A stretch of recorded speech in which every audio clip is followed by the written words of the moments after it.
So what's going on, YouTube? Just took a shower, getting ready to start my day here in Canton, Ohio. I just want to make this video, let you know a couple tactics on how to stay recession-proof.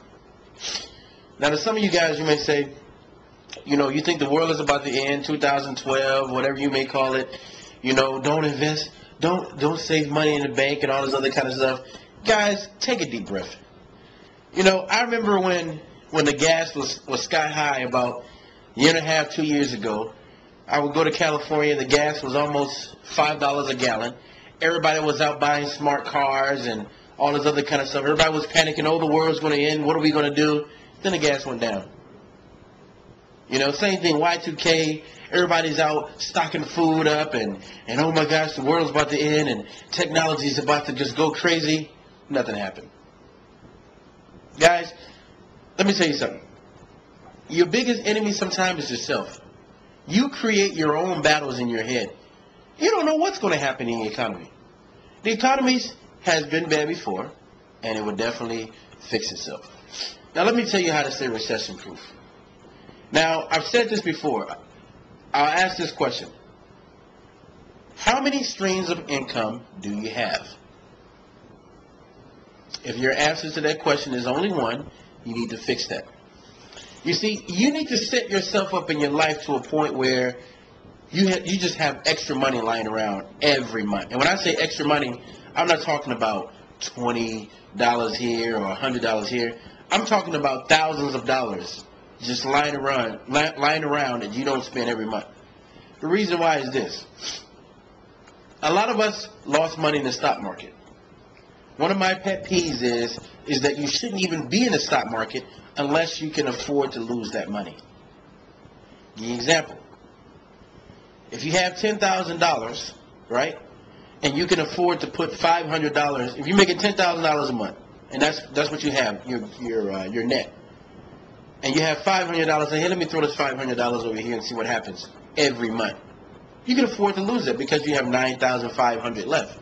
So whatever happens to that $500 that you put off, if it succeeds, yes, great. If it doesn't, you're not really like shaking in water. A lot of us use the stock market as our prime source to make money. No, don't do that. You will see a lot of millionaires, the real millionaires, right? Their main investment is in themselves. Now just think how strong that is. If your main investment is in yourself, you exactly know what's going on at all times.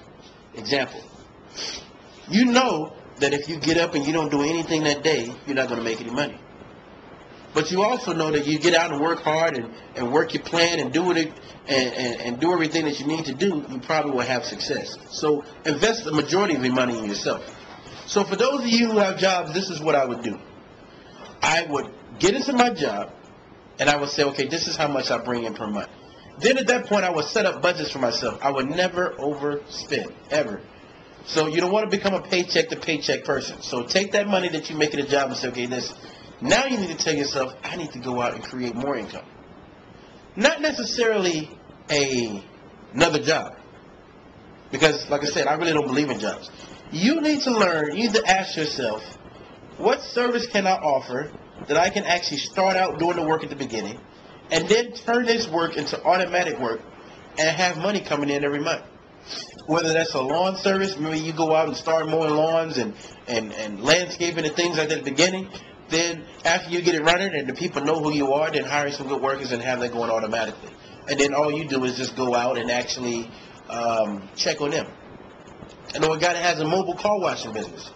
I told him, I said, look, man, he called me and he said, look, what should I do to increase this business? Well, first of all, the guy's problem is that he had too many expenses in his business. But what I told him is, I said, you need to work on your business, right? So let me give you an example of what that means. Okay? Working your business means this. You go out and the people know you, who you are, know your work, and know your quality work. What he wanted to do was, he said, look, no one can work better than me, so I want to go out and do the work. I said, no, you're not maximizing your time if you do that. What you do is you start it, you get the customers, then you hire a guy to put in place to go ahead and do your same quality of work while you go out and you get more customers. Now all he has to do really is guerrilla marketing. He can put up flyers at a grocery store. He can actually go out and knock on the door and call a person, or he can put some cards. Basically he needs to get out and be the mouthpiece, right? And it gets to a point where let's say he has enough customers, and I just have repeat customers, and I don't need any more customers. Now his business is on automatic. He has someone working for him, and yet he's the one just making sure that is tightening up the loose ends. You see, when you become this to the point where you look at like, okay, this is what I'm bringing in from my job. Here's one business that I started and it's on automatic pilot, and here's another business that I started it's on automatic pilot. See, this is kind of like the Robert Kiyosaki method, and I don't agree with everything he says, but this is one part I do agree. He says basically that's when you know, because here's the thing, when do you know when you can retire? A lot of you can't answer that question because you're like, well, when I'm 65, and when when I'm able to withdraw my 401k at 59 and a half. No. You can retire when your income, right, what you bring in, is more than what you send out. But if you live a debt-free life and you agree with what I'm saying, you're not sending anything out. Excuse me, guys. You only bringing things in. So let's say, for instance, you got to a point where you have automatic businesses and you're bringing in $10,000 a month. You're debt-free. You're only spending $2,000 a month. And you're able to do everything you want to do at that point with $2,000 a month. You have $4,000 going in one bank account and it's saving for maybe a Subway franchise or investments, concerts, events, bringing in speakers in your town, whatever it is. Then you have another $4,000, and you say, look, let me take 2 of this and put it in a Walmart stock or buy GE right now because it's undervalued or whatever. And then take the other $2,000 and do whatever you want to do with it. That's how all Americans should be setting up their life. If we followed this pattern, right, we would be not only one of the most wealthiest countries in the world, but people will really, really want to follow us, not just because of our artists, music artists, and movies and things of this nature. We will set the standard. But in order for that to happen, we have to become educated when it comes to finance. A lot of people, and I have an event, I'm going to go out and I'm going to ask these people this question. A lot of you really don't know how passive income works. That's the best form of retirement. I have a subscriber on his front YouTube page. This is what he says. He said, I'm 46, but I've been retired since 43.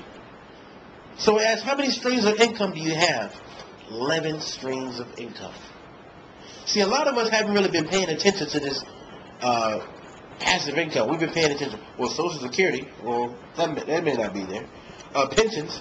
I read an article on Yahoo today. It said, retirements without 401ks. So you necessarily don't want to count on that either. But what I'm saying is this, guys. Take your time. Find out what passive income is. If you got any questions, contact me. My schedule is starting to get a little more busy now. I'm noticing that. So if I don't get back with you, don't be discouraged or anything like that. But yeah, just having a little Tuesday talk here.